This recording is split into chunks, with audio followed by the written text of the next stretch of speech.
Bashir and O'Brien are having a little hollybobs. It's not tremendous fun, as they've been tasked with helping two alien races destroy something called harvesters, weapons they've been using against each other for centuries that attack DNA. Radiation is the answer, we're told, but finding the right type has proven difficult, and we've been at it for a week. This latest sequence of flashy seems to have done the trick though, and our neon orange canister has turned a deep emerald hue, somewhere around a phthalo green for those of you painting along at home.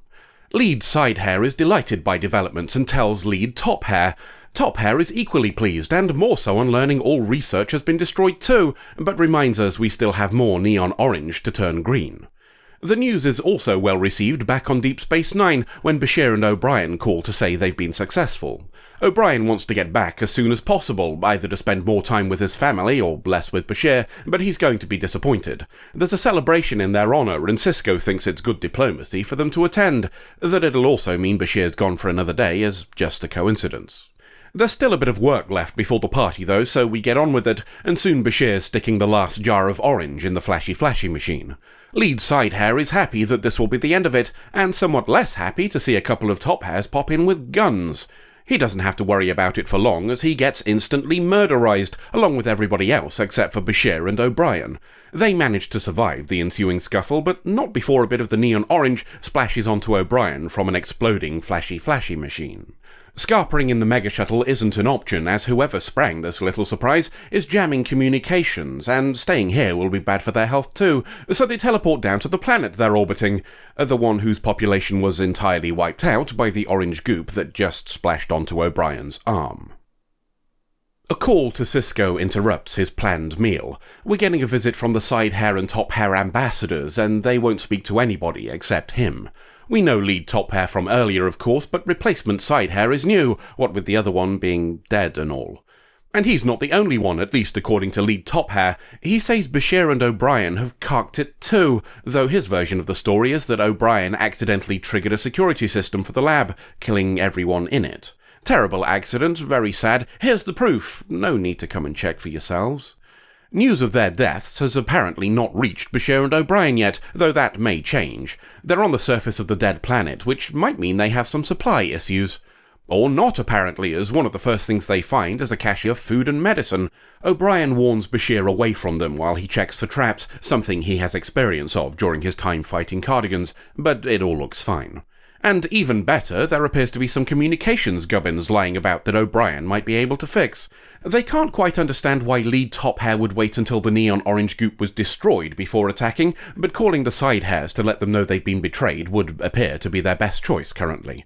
I'd probably call the mega shuttle and get the hell out of here myself, but maybe it's still being blocked or something. We're watching the alleged recording of Bashir and O'Brien's death, and one that's patched with earlier conversations from the sounds of it. It shows them destroying the last container, as O'Brien mentions deleting research like he did after the very first success. Things swiftly move to complete fantasy, an alarm indicating something wrong. O'Brien fiddles while people become concerned, then they all cease to have any problems because they've been atomized. Kira wants to kick up a stink, partly as an anger response, but Sisko's in business mode. He's on a station without a doctor or a dog's body, so replacing them comes first to keep everything running. And he's going to have to talk to Keiko as well. Talk of Keiko is happening on the dead planet too. A comment from Bashir about being upset that he missed the party, and, more importantly, the women who would have attended it, leads to him mentioning O'Brien's wife. That, in turn, leads to a chat about the difficulties of relationships in Starfleet, and how Keiko didn't exactly want to be here. He has the good sense to try and close his mouth before he puts his other foot in it. O'Brien gives him a reason to change the topic anyway, by grabbing a blanket despite being covered in sweat. A touch of scanning and a check of his arm reveals some unpleasant wrinkles. Those harvesters think they can get one more kill in before they go extinct, or possibly two, depending on how they spread. Keiko reacts about as well as you'd expect to news of her husband having done a dead. Maybe she'd seen the way the universe was treating him and knew it was only a matter of time. Rather than explain when he's asked what happened, Sisko instead says the whole thing was recorded. Feels like a curious choice of what to tell the recently bereaved, but maybe they do things differently in Starfleet. Regardless, he says he'll send the footage over when she asks for it, and then buggers off. News of her husband's death may soon be accurate. Those harvesters are doing a number on him and he's struggling. It's so bad that he's forced to accept Bashir taking over the repairs, albeit with his guidance. Maybe help will be on the way shortly though, as Keiko's looking for Cisco. She's watched the faked footage of O'Brien getting flash fried and is here to call bullshit. The reason? A coffee cup and a clock. The clip says it's 3 in the afternoon, and according to Keiko, our boy O'Brien doesn't drink coffee that late in the day because of caffeine-induced insomnia. She's even checked some science bollocks to make sure it's coffee. Maybe there's something in what she says, or maybe Cisco's just humouring her, but we've got to go and fetch that mega shuttle at some point anyway, so we might as well do it now. It'll give us a chance to check things for ourselves. The sooner the better, as much for O'Brien's sanity as his physical health. Bashir's talking about the one who got away, the closest he ever came to actually settling down while working on the communications gear. As if that wasn't bad enough, O'Brien takes a turn for the worse when he tries to check Bashir's work, as his legs have decided they aren't going to cooperate anymore. Cisco and Dax have arrived to pick up our mega shuttle and sniff about on the sly. Cisco goes to see where everything kicked off, while Dax has a poke around the ship we're here to collect. It's pretty good timing, as Bashir's managed to get the phone working down on the planet and is calling for help. It's not all good news though, as O'Brien's getting much, much worse, and using the chance to tell Bashir he's wrong about married life in Starfleet. To Cisco again, and he's checking the lab while replacement Sidehair answers some questions. She gets a little uncomfortable when Cisco starts asking if lead Tophair could have fiddled with the recording before showing it to her. When you've just declared peace after centuries of war, I suppose it's reasonable to be worried about any suggestions that could threaten it. She's going to have to get used to it though, as Dax has found something. When Bashir and O'Brien tried to call the mega shuttle just after the shooting started, an attempt that failed, it would appear part got through before it was jammed. The record was deleted from the mega shuttle's computer, but not well enough to hide a 5-second gap from Dax. She's been able to find bits of what was received, and more importantly, who it was received from. As the call was made several minutes after we were told O'Brien and Bashir got nuked, that raises one or two very serious questions. There are questions too on the planet's surface. Replacement Sidehair has found Bashir and O'Brien, though her being with lead Tophair leaves Bashir confused. The reason they're together is because they're both in on the massacre, not to continue the conflict, but rather to ensure it never restarts. Turning all the neon orange into phthalo green and deleting the research is all well and good, but there was still one place where the threat of the harvesters still existed: the headmeat of all the scientists involved in stopping them. The only way to fully erase the threat was to fully erase the people. An accident vaporizing everybody in the lab is a very neat way of doing it, which makes me wonder why they didn't just do that instead of using guns, but let's ignore that for now. The firing squad has the good grace to let O'Brien and Bashir exchange some camaraderie before pulling the trigger, which is handy as that gives Cisco and Dax time to teleport them away. We're not saved yet, though. Bashir gives O'Brien some healing juice to keep him going till we get back home, but the getting back home might be a bit of a problem. The ship we were working on at the start of the show is following us, and they flooded the area with science wibblies to stop phone calls and sensors. Short-range calls are unaffected at least, which means Cisco can give them a ring and ask if they wouldn't mind buggering off. They'll be happy to, says replacement Sidehair and lead Tophair, just as soon as we surrender Bashir and O'Brien. Cisco doesn't fancy that, probably because of all of the paperwork, so he instead tells them to balls and flies the mega shuttle straight at them. A bit of pooping from us prompts a bit of pooping from them, the result being a kaboomed mega shuttle. Here's a curious thing though, they discover the other mega shuttle isn't there anymore, and there are some warp wibblies leading in the general direction of away from here. The news leads replacement Sidehair to be far less convinced that they just solved their problem.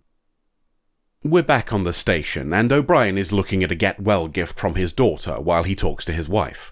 It doesn't last, as Bashir comes in to wax lyrical about near-death bonding experiences, until he takes the hint from O'Brien and buggers off again. All that's left, then, is to deliver this episode's punchline, and it comes in the form of O'Brien asking for an afternoon coffee, so we'll leave Keiko to realise how little she knows about her own husband until the next adventure. Before we go any further, can we talk about these terrible, all-consuming harvesters?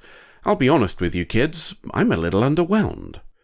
When you start your show by talking about a devastating weapon that's wiped out a whole planet and throw in talk of genetic buggery, you're going to need to back that up. To my mind, everything we see about the Harvesters in this one shows them to be a bit of an inconvenience at best. If they need direct contact to infect, which is suggested by Bashir not succumbing to them, and all the side hair and top hair people not immediately shitting themselves when they saw O'Brien, then are they really that effective as a weapon? Bacteriological warfare is so terrifying largely because of the ability for it to propagate. Remove that and have first-hand infection be the only method of transfer, and you've got something that's really no more viable than a chemical weapon, let alone something capable of wiping out an entire planet. There are a handful of explanations, but nothing that's particularly satisfying. We could make up some stuff about them needing to be activated to be fully effective, I guess, but then why not have the off-state be fully inert?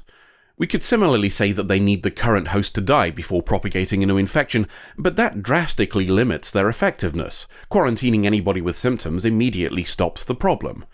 We could say they're species-specific and far less effective on humans, but again, that doesn't gel with the side hairs and top hairs being entirely unbothered when they see O'Brien.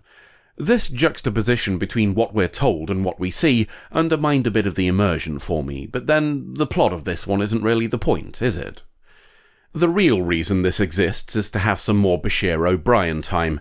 A few sources seem to feel this is the definitive origin of the friendship between Bashir and O'Brien, which I think is overlooking the middle ground they found on a racquetball court a few episodes back. In fact, I'd go further and say the first real indication of thawing was in the 3rd episode of the season, when O'Brien used the name Julian without being prompted during their chat about ration bars. Anywho, it's the first example of extended conversations where O'Brien seemed willing to engage. Okay, he was dying and delirious at the time, but you could argue that's actually a positive, given the company. We've mentioned before that Bashir is an acquired taste, and much of that is because the things he does can be viewed favourably or unfavourably. The conversation Dax has with Kira is a case in point. Was giving his diaries to Dax a way to share himself with less awkwardness, or another example of his ego, a belief that she'd want to read about him because he's so great? There are plenty of ways of reading what Bashir does, and many of those judgments will become something we revisit in the future. We'll leave the future to take care of itself, though, and instead end with a question. Who's paying for all these mega-shuttles? That might sound flippant, but there is a point here. This is the second one we've lost since taking over the management of Deep Space Nine, but as we've mentioned many times before, we're only the administrators of this place. So is Starfleet sending them over for free, part of whatever arrangement we've reached, or are we billing the Bajorans for materiel lost in service to their station? Is it handled on a case-by-case basis even, this one being our tab because it was Starfleet business, the last one picked up by Bajor because it was a jaunt out for Kaio Parker? It's a small thing, but one that has far-reaching implications when you consider the upkeep of the station and everything related to it. Another reminder of just how much unseen complexity would be present in such an arrangement, and a good example of why the Bajorans would want to bring in someone else to take care of it, so they can focus on getting back on their feet. End of episode. That is not Catherine Janeway. Actually, you're right.